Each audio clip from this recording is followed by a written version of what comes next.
Hello and welcome back. GovDoc News, no opinions, just facts and summaries of government documents. You take it from there. Back with the President's fact sheet from October 28th, 2025. President Trump strikes deal on economic and trade relations with China.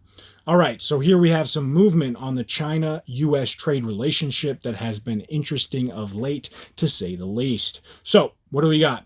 What China agreed to do: opening doors and easing restrictions. China is promising a bunch of changes to make it easier for U.S. companies and products to get into their market and to stop harmful exports.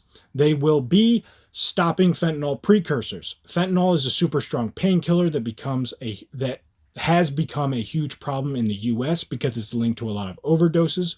China will ban shipments of certain chemicals used to make it from going to North America entirely. They'll also tighten worldwide controls on other related chemicals to cut off the supply chain. This aims to reduce the flow of this drug into the US.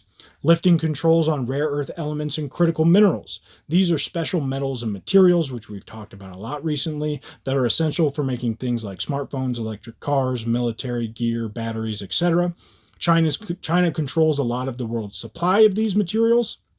So they're suspending a new set of export rules they announced on October 9th, 2025, and issuing general licenses that basically cancel out restrictions that they put in place back in April 2025 and also October 2022. This means that U.S. buyers and their global suppliers can get these materials more freely without jumping through as many hoops. Ending retaliation against U.S. companies, especially in tech.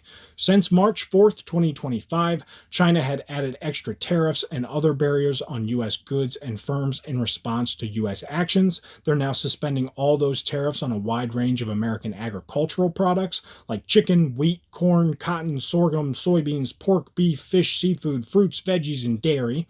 They're also dropping non-tariff barriers, such as blacklisting U.S. companies on unreliable entity lists that block them from doing business. They won't do that anymore.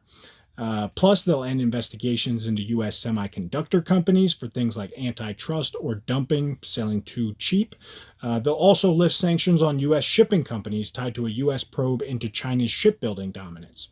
Boosting buys of U.S. farm goods. China will buy at least 12 million metric tons of U.S. soybeans in November and December of 2025 alone. Then they will commit to buying at least 25 million metric tons every year from 2026 through 2028. They'll also restart purchases of U.S. sorghum, a grain used for animal feed and ethanol. Full video located on our channel.